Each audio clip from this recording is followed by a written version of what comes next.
What's happening, sports fans? We got another great student athlete to talk to. It's Carlos Munoz. He has taken some time out of the pool at Cathedral Catholic to come say hi to us. So this is one of the few times where you will find him with dry hair. We're so honored to have you there here. Carlos, thank you so much. You are committed to swim at Brown next year.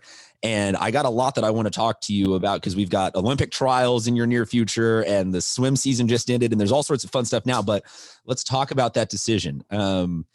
To me, it seems like an absolute no-brainer. Why not go get an education and swim at Brown? But what was that decision for you? It was like when I reached out to Brown and the coaches reached out back to me, just the way that they talked to me and just kind of like their vibe was one of the things that I liked the most, because one of the things that I look at when I'm swimming is that not student, but the student athlete and then coach relationship. So knowing that I was going to have coaches that were going to support me throughout my entire college career was one of the things that I looked at the most. And with both Brown coaches, I was like really impressed with that. So that's the reason, I think the primary reason why I picked Brown. They have an indoor pool, right? Because it gets a tad bit cold there. Okay, deal. Just a tad bit, yeah. Hey, I'm always concerned about all high school athletes from San Diego that are leaving to go anywhere other than Southern California. I agree. What's maybe some advice that you would give then to younger student athletes that are swimmers that are just starting down this recruitment process on how they can be their own best advocates in terms of finding a spot that they like? Yeah, one of the things that I think is very important for student athletes is to obviously give their best in the academic part of like the recruiting process. You don't really have to be like the most intelligent person in the room where you take all APs and get all fives on your APs. Just like the fact that you're a committed and hardworking person and knowing your schedule is probably one of the most important things you need to know. Time management is really important as well, and not comparing yourself to others, because that puts a lot of stress on yourself. So trying to be the best person you can be with the things you do, but just comparing yourself with your own self, even if it seems like repetitive. So just trying to be the best version of yourself every single day. I actually really like that mentality, because I feel like sometimes, yes, you can look left and right and be like, oh, those two swimmers are really close, but sometimes it's lane 1 and lane 8. So you're really mostly just swimming against your own PR and your own type of line. You talk about the needing to always want to work to get better though, and schedule stuff out. You have Olympic qualifying trials, international meets. You have a crazy amount of stuff coming up in the next couple of weeks. And the CIF championships just happened. So what the heck, man, what's going on? You're what is some of this stuff that you've got going on in the next couple of weeks? Yeah, so coming out of high school season, so that was the end of my short course yards kind of like season. So having a good end to that was really good. And also finishing my high school season was something good, And we just started long course season, and I'm currently in Florida, where I'm trying to get some cuts. There's World Juniors this summer in August. They're in Russia. So hopefully I get qualify for that. Then in September, we have Junior Pan Ams in Colombia. So that's another meet we're looking at. And then Olympic trials the first week of June. Columbia, South Carolina, or Columbia, the country? Columbia, the country. Nice. Yeah. So it's a tight schedule, and then being a senior, last couple of weeks of school, but like I said, time management. So that's why I ask if you're going international, because you're like, oh yeah, and I'm also a high school senior, so I still have, I'm assuming, AP tests and other kind of fun nonsense like that to handle. No big, no whatever. Brown is probably watching this going, that's our kind of guy right there. He never sleeps. Do you have a horrible caffeine addiction yet, or what do you use to get up in the morning?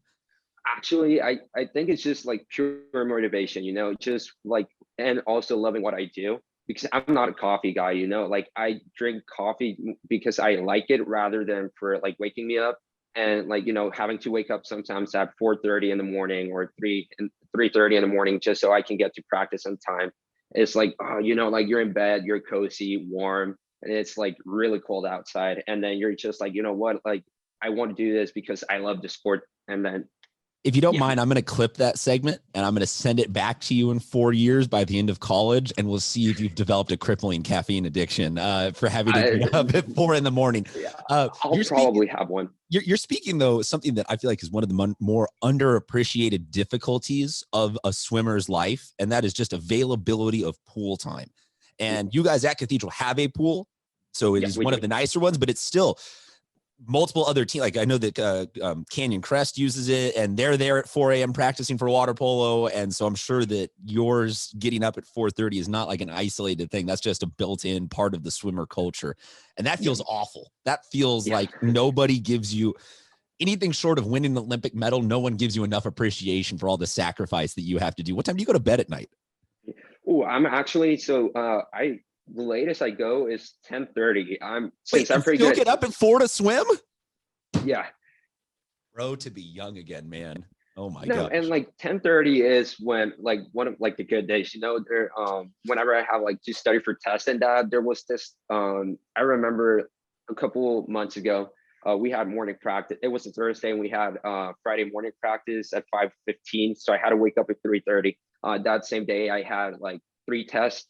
So I stayed up until like 3:15, I think, and then I only got like a nap, like 30-minute nap. Then I had to wake up and go to practice. It was probably the toughest day that I had in a while. And if anybody wonders why some of these athletes need a little bit more appreciation, that right there is it. I'm curious, as the construction noise in our studio probably ruins the sound part of this interview. Great, always love it. You are a 200-meter guy.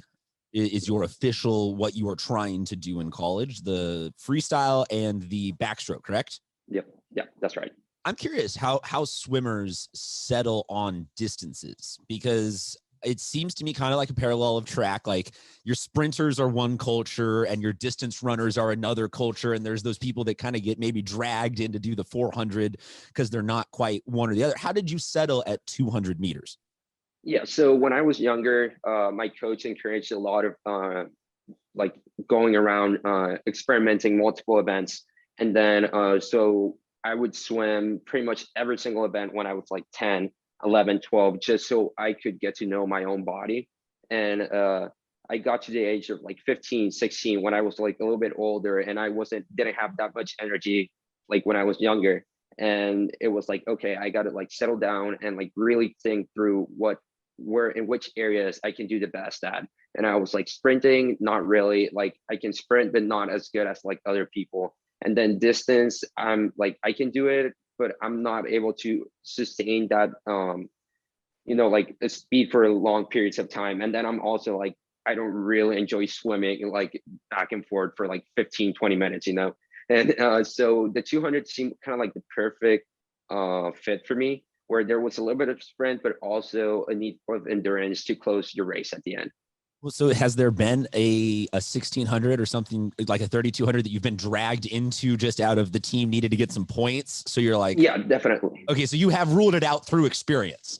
Yeah. And since I'm an IMer, so I get to swim all 4 events, all 4 strokes. And so the coaches are like, oh, so you can swim any event that we want you to swim. So sometimes I swim the 400 IM and with the mile, or I'll swim a 50, the hundreds. I don't know. It's just like, you don't know what the coach is going to decide. You're a utility player. You're a guy who's not going to say no because you're a team player. I do have to. I want it on record. We talked about this a little bit beforehand, but are butterfly swimmers crazy people? Yes. Yeah. You have the flyers. They're the crazy, like of the swimming culture. They're the crazy ones on the outside where everyone looks at them like, why did you chose that voluntarily? Yeah. Why? So you have the 2 types of flyers. So you have the butterflies that are good at it, but they hate it because it's the most difficult stroke. And then you have the ones who actually like it, and they're like the craziest people in the sport. Like the coach will say, well, we're doing 800, and they'll do the entire thing butterfly. Like I had this friend who did I think a mile butterfly once just for fun because he wanted to try it out. He was like, I want to see how tired I get. It was like crazy. It to me though, it seems like it has the one trade-off of you get the most jacked of any sport other than maybe wrestling. Like the butterfly swimmers are the ones where you look at that, you're like, bro, those shoulders are 15 feet The wide. shoulders are, Goodness yeah. gracious. Yeah, and So they're so like big too. yeah. So for anybody out there right now that's looking to pack on some gains, go do butterfly for an 800 meter. Butterfly. Or if you're if you're a football player looking to, do the normal bravado, just know that there's a butterflyer somewhere at a swim school going, Yeah.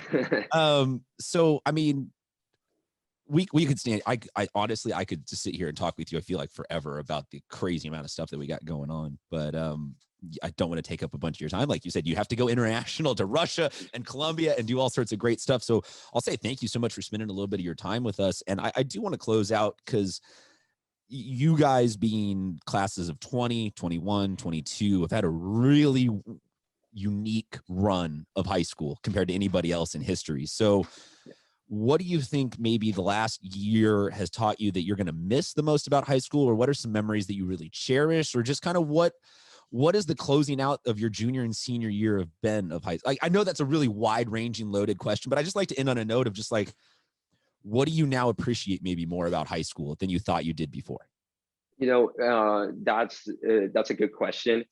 I think appreciating the smallest things you can think about, because like, for example, like you're not going to see most of your high school friends or high school teammates or classmates once you leave for college. Like you'll maybe see them in social media, you'll maybe hear of them, but you won't actually get to spend a lot of time with them. So just cherishing and like spending and enjoying those last moments that you have with them before you head out to college, I think they're very important. And just enjoying the moment, like you don't know what's going to happen tomorrow or in a couple minutes. So just just appreciating that you're doing well and have the opportunity to do the things you love. I love that, man. That's very eloquent. I appreciate that, Carlos. Folks, Carlos Munoz is just another one of the San Diego section high school athletes who is going to go on to represent us very, very well at the next level. If not the I don't know what the status of the current Olympics is. Let's assume that he's not going to make it to Japan in 4 months, but maybe 4.5 years from now, we will see him swimming there and he'll get up. Okay. I want to make can I get in early on this? And can you promise us on air that if you win a gold or any medal, we'll take anything. We're America. We're an inclusionary of all, but will you hit us with a hashtag roll dons from the medal stand at the Olympics? I definitely will. All right. Sweet. You have my word on that. All right. Wonderful. There you go, folks. He's going to hit us with a roll dons from winning an Olympic medal. Where is the next Olympics? They're going to be I'm pretty sure they're in Paris. Okay, perfect. Yeah. All right. So Paris, France, 4 years from now, look for the roll dons. Carlos is going to be rocking that on the medal stand from one of those events. Carlos, thank you so much for being with us, and we really appreciate some of your time. Stay safe, and we'll talk to you guys soon, sports fans.